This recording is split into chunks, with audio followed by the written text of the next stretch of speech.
There were actually some good, poignant lines in the script, but for whatever reason, these multi-million-dollar actors delivered them with all the enthusiasm of drunk ordering your third Big Mac at 3:17 a.m. The Odyssey went on kind of an odyssey of its own in getting here. As maybe the biggest movie release of the year, depending on what kind of appetite people have for more Avengers this December, the hype level for the Odyssey has been all over the place. When my friends and I heard Christopher Nolan was making a movie about the Odyssey, we were all for it. Sounds great. Sign me up. When does it come out? Then, pretty much every single thing we learned about the movie since then nearly wiped out all interest in the film. From bad trailers to controversial casting choices, that hype was brought down to reality real fast. But now, the Odyssey has finally come home, and we don't have to wonder about it anymore. As I can say that after seeing the Odyssey, I have a resounding opinion and a final verdict on the film. I think the best metaphor for the Odyssey is found within the movie itself, in the Trojan horse. The outside of the horse is grand, epic in scale, beautiful, it has all the appearance of an epic, and the whole thing is a monument to Christopher Nolan's filmmaking abilities. But inside, where the film's heart and soul should be, that part is hollow. That part is devoid of substance, an empty husk left over after all of the surface level aspects were meticulously crafted to perfection. Beautiful, but hollow, the Odyssey was erected by Nolan as a monument to what he can do as a filmmaker. And I choose the word erected purposefully, not just because it's funny, but because it feels like this is a movie crafted to win awards, rather than to entertain. From the technical work, to the casting, to the runtime, to the messages that fall flat in the end, by the way, all of it feels like it was put together to make this an Oscar darling. Because from an audience perspective, it wasn't that good. The Odyssey was all too often boring, meandering, and it all culminated in a bad ending that pretty much undercuts everything Odysseus learned on his harrowing journey. It was like he forgot everything he had learned and seen, and I think that's fitting as well. Because this is probably going to be the most epic movie you don't remember. I don't think there's really anything in this movie that will sear itself into your mind, and on the whole, the movie feels forgettable. Now, the Odyssey does a lot of things right. It's just that, of all of the things it does right, almost none of them are outside of the technical realm of filmmaking. The story, the performances, the dialogue, the messaging and themes, they all left a lot to be desired. But we'll talk more about all that and how those curious casting choices panned out after we recap the film. And unlike Nolan and his 3-hour slog, I'm going to do my best to not belabor this part. But that does mean that spoilers for a 2,700-year-old story are heading your way. Literally the first thing we see and hear in this movie is Travis Scott standing on a table making a scene. Only for that to give way to Elliot Page, who I'll call Ellie for short, standing guard by the Trojan horse left behind on the beach.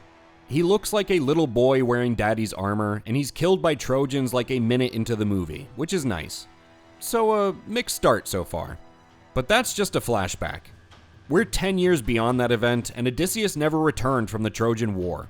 As such, his wife, Penelope, is under pressure to remarry one of her many suitors, so that there may always be a king in Ithaca capable of raising an army to fight off the Sea Peoples. Now, the Sea People are an invisible character in this movie that oddly drives a ton of important characters' choices, but is never seen or explained or even felt in this movie. And they represent a coming collapse of civilization that is also never shown or felt, just talked about. But everyone sure is afraid of the Sea People. Anyway, Odysseus' son, Telemachus, wants to succeed his missing father and be king. And when it comes to the 108 horny dudes in his house trying to bang his mom, he's struggling to get rid of them in a manner that wouldn't violate Zeus's law. The golden rule, as we know it, one that promotes hospitality as the utmost virtue.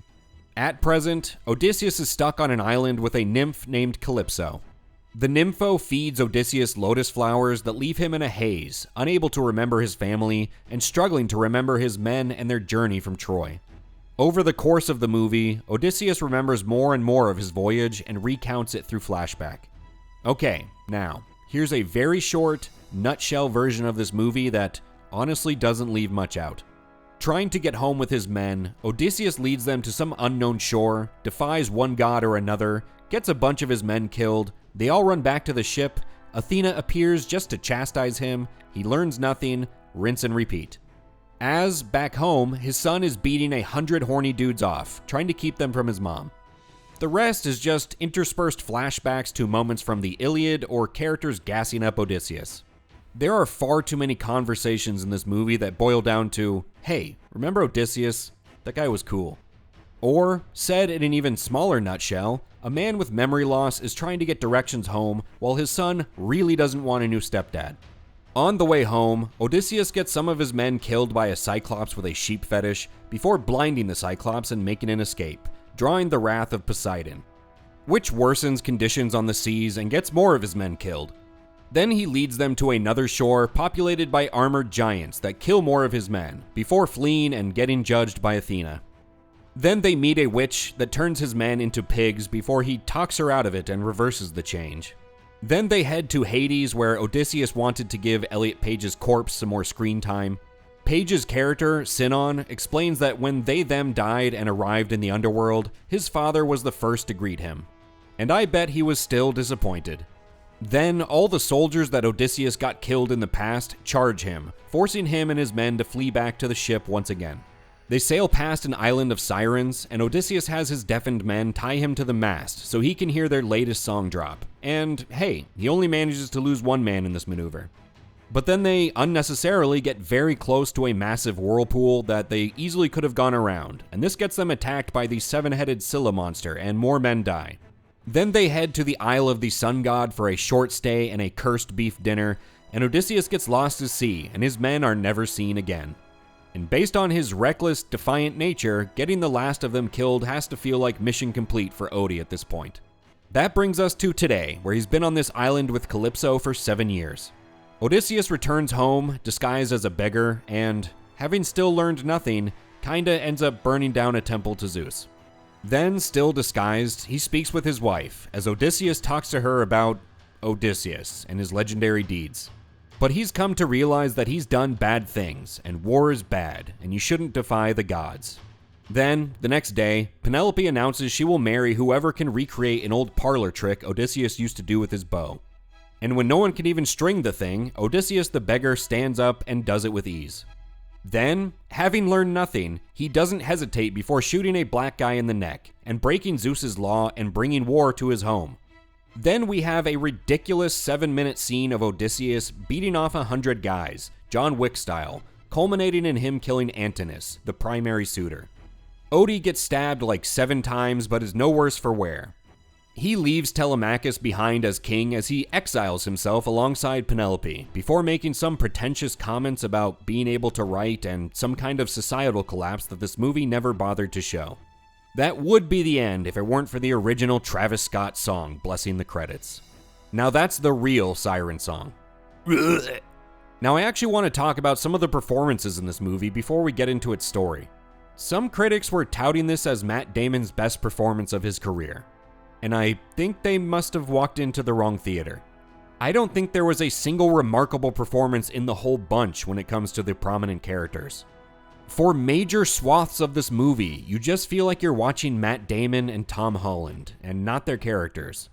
Samantha Morton, as Cersei, actually felt out of place. Her good performance was so much more impassioned than everyone else's. But as for major characters, Robert Pattinson was the only one who looked like he put some effort into it, and even his character fell apart at the end. And in the instances where this movie's dialogue isn't shitty, these actors were just dropping the ball. There were actually some good, poignant lines in the script, but for whatever reason, these multi-million-dollar actors delivered them with all the enthusiasm of drunk ordering your third Big Mac at 3:17 a.m. There was no force or emotion behind so many potentially great lines, and it makes the movie just feel flat, devoid of passion or intention. Now, this story definitely could have been streamlined. And, oddly, for me, the more interesting segments of this film are in the first hour, so it feels a little front-loaded. And, sadly, those are just detours from the main story of this movie, which I think is telling about how weak the overall narrative is. But Nolan took more than a few liberties with the source material, so I don't see why he couldn't have made the story tighter. This 3-hour movie had too many long, boring stretches, and at least a third of it is just flashbacks to things that happened in the Iliad. To the point where, at times, it feels like they actually just wanted to tell the more interesting story of the Iliad. Regardless, we ended up getting a movie meandering about the Mediterranean as Odysseus' hubris puts him at odds with the gods who punish him. And as he reflects back on his actions in the Trojan War, he comes to view himself as a bad man, because war is bad, and he was good at it. He then surrenders himself to the gods who guide him home as a reward, only to then say, "Fuck Zeus's law, war is cool, I'm gonna kill 100 dudes in my house." I'm fully aware that this is in keeping with the poem, but my lord, this ending was terrible. This felt like an abrupt, complete 180 on every single thing that Odysseus apparently learned on his journey, every message and theme that this movie wanted to get across. And in the movie, it didn't even feel necessary. When some of the suitors found out this really was Odysseus, they dropped to their knees and stopped fighting. It just felt like Odysseus, who we're constantly told is the smartest man anyone's ever met, choosing to slaughter a ton of people in his home instead of any of the other options. It doesn't comport with any of the rest of the film. Then he sails off in a change to Homer's epic, and then we get a Travis Scott song. So I don't know how you're not supposed to walk away from this movie without a bad taste in your mouth. There are plenty of other changes to the poem too. Odysseus' encounter here with Polyphemus the Cyclops left out a few key details, chief amongst them Odysseus naming himself as nobody. An aspect of that encounter that's clever and eventually leads to the clearest showing yet of Odysseus' hubris that leads him to defy the gods. And Odysseus also never steps foot in Hades, and he sure as shit doesn't speak to a gender-confused shade of a former soldier. He speaks to Achilles, and it's from outside the entrance to the underworld. Now let's talk about some of that casting. Much and more has been made of Nolan's casting choices, with initial claims saying Elliot Page was going to play Achilles, and the fact that Helen of Troy is now Helen of Detroit. In the end, in the movie, they're just not that relevant. Helen and her twin sister are just there to be angry and violent for a few scenes, and Elliot Page basically plays a little boy. Both are kinda used as tokens and not given anything important to do. But their casting was always about generating headlines and buzz for the movie and for appealing to Academy Award voters. They were never going to be given prominent roles in the film. That being said, they and the rest of the impossibly diverse cast of the movie do pull you out of the story. It makes the movie look and feel like a current-day high school play production of the Odyssey. Now, shocking revelation, I know the Odyssey is myth and fiction. But it still stems from a culture who used storytelling to capture a time in their history, driven and informed by their values, their traditions, and their people. So purposefully putting in types of people that definitely would not have been there is a problem. But I hear you, it's mythological, none of it is real, so why does it matter? Well, maybe it doesn't, but we're beyond that conversation when Nolan himself comes out saying he's doing it to overwrite cultural prejudices from history. So when the creator says that it's just a form of social engineering, you can kindly shut the fuck up, because that aspect of the movie is now propaganda. And in all of that diverse cast, you only had room for one Greek who is basically an extra. Then you replace ancient Greek boats with a Viking rowboat, and everyone is speaking in American accents in spiffy, fitted armor, especially Agamemnon, whose armor looks like some kind of Batman batsuit. Nolan just wanted to take a culture story, use it, twist it, write them out of it, and profit off of it. And he'd be far from the first to do something like that, but to then have a smug self-righteousness about it, the guy just seems like he's full of shit. Especially when the film really wasn't that good. All of the action sequences, except for the last one, were great. Though the colors were a bit drab, there are some gorgeous shots and landscapes and good cinematography and great practical effects. And there were some surprisingly great horror elements, both in the Cyclops' cave and with the witch Circe, who brought some unsettling body horror to the film. But in the end, pretty landscapes don't tell a story. It's characters and writing and dialogue that do the heavy lifting, and those are the areas of the movie that were just middling. So, like that Trojan horse, as grand and gorgeous as it looks on the outside, its hollow nature is what I'll remember about the Odyssey. For a few months at least, until I forget about it entirely. The critics have all turned into gushing grannies for this one, treating this like the greatest movie achievement in human history. And they're putting the movie at a 96% on Rotten Tomatoes and an 89% on Metacritic. And at the box office, it's projected to pull in something like $200 million on its opening weekend globally.